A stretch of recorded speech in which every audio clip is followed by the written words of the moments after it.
Hola y bienvenidos a todos. Hi and welcome everyone to a Spanish lesson here with me, Louise from Speech Bubble Languages.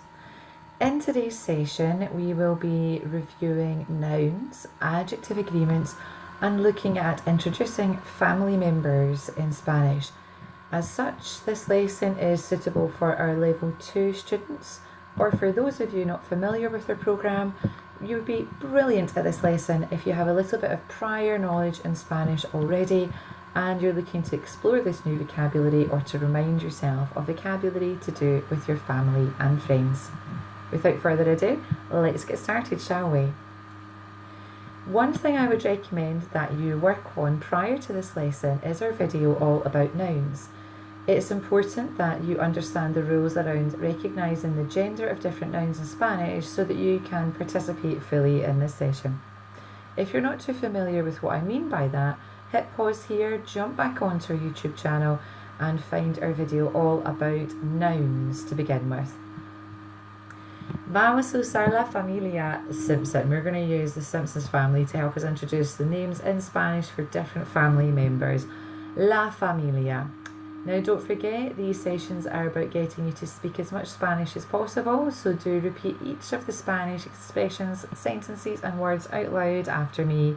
Everyone wants to speak Spanish, don't they? So speak it when you're watching this video today. Here we have Homer. Homer es el padre de la familia. Homer is the dad in the family. Can you say el padre?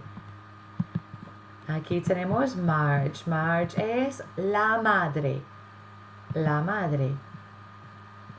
Luego tenemos el padre y la madre que hacen los padres. Our mum and dad make the parents, don't they?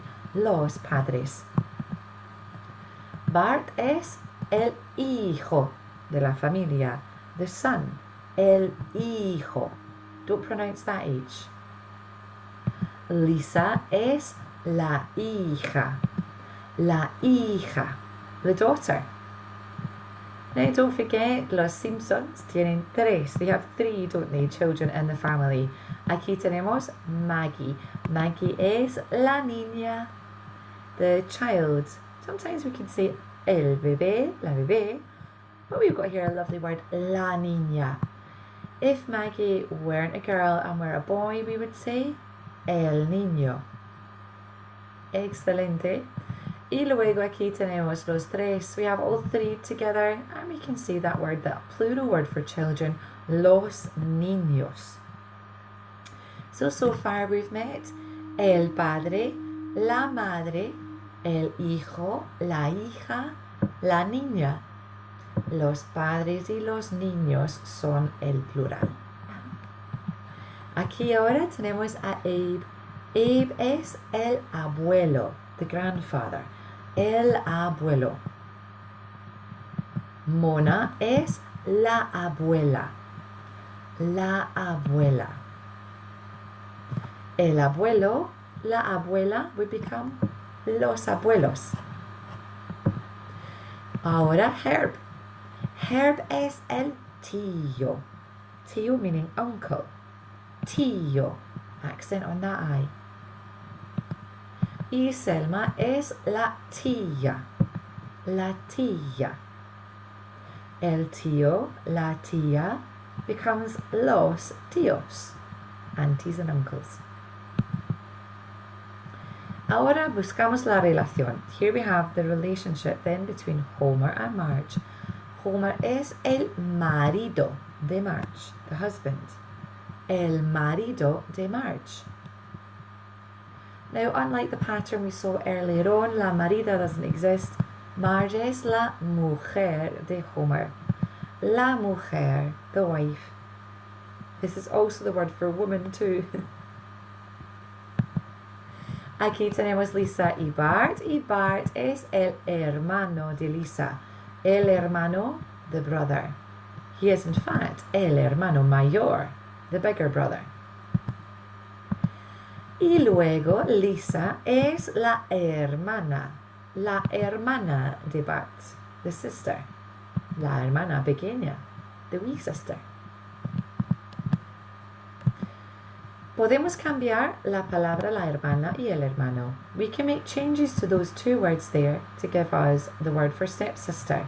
La hermanastra, stepbrother, el hermanastro. This astro and astra can be applied also to other family members who may be a step member of the family, such as el padrastro or la madrastra. Aquí tenemos la relación entre Abe. Abe is el abuelo, and Lisa would be his nieta. La nieta. La nieta being a granddaughter. If it were a grandson, el nieto. We have Ling here and Bart. If you don't know who Ling is from the program, Ling is a cousin. And in Spanish we say la prima. La prima. A boy cousin would be el primo. Cousins all together, los primos. Luego tenemos Maggie y Selma, with Maggie being the niece of Selma, la sobrina. La sobrina. A nephew would be el sobrino.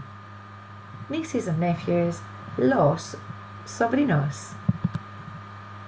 Now this is the point where you want to hit that pause button. You can rewind this video and practice those words out loud a good few times over, getting your Spanish as accurately as you possibly can. You may also want to record a little bit or rewind a bit of the video so that you can make some notes in English for all those different names in Spanish for different family members. So here's a little quiz for you now. Can you figure out who each of these family members would be? El hijo de mi padre es. The son of my father would be mi hermano. But what about the rest of those little challenges? Hit the pause button here as you work your way through trying to figure out who each of the family members are. Your answers are now popping up onto the screen. How did you do for each of those? I hope you got your full 10 puntos, 10 points. Moving on now to talk about how we might introduce our family members to other people. There are two ways in Spanish which we can do this. The first one is to use te presento a. Let me introduce you to, or I present you to. Te presento a. You would use then the word me for my if the person you were introducing were just one person. Let me introduce my daughter. Te presento a mi hija. Te presento would need changed slightly to presento a mis, my, but plural if you were introducing more than one person. Te presento a mis hijas. The other alternative in Spanish to introduce people is to use the version of this or these. Este es, this is. Esta es, this is. A slight change as to whether you're introducing a male or female.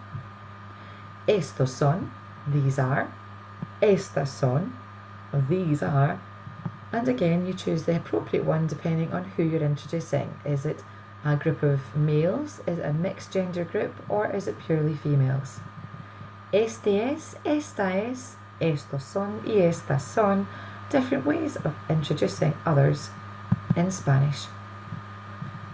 Moving on to the second part of our lesson today, we're going to take a look at some personalidades, some personalities in Spanish, so that you can introduce your family and friends and tell them a little bit about themselves too. Try these lovely personality words after me. Get that pronunciation nice and accurate. Sincero. Tímido. Tranquilo. Divertido. Serio. Simpática. Tonta. Lista. Generosa. Have you seen these words before in your Spanish learning journey? You perhaps have. If you're unfamiliar with them and you've been meeting them for the first time today, rewind the video and practice that pronunciation at least another 2 times. Get your Spanish sounding great before you come back to this screen and make a little note of all those personality traits. Do you know what they mean?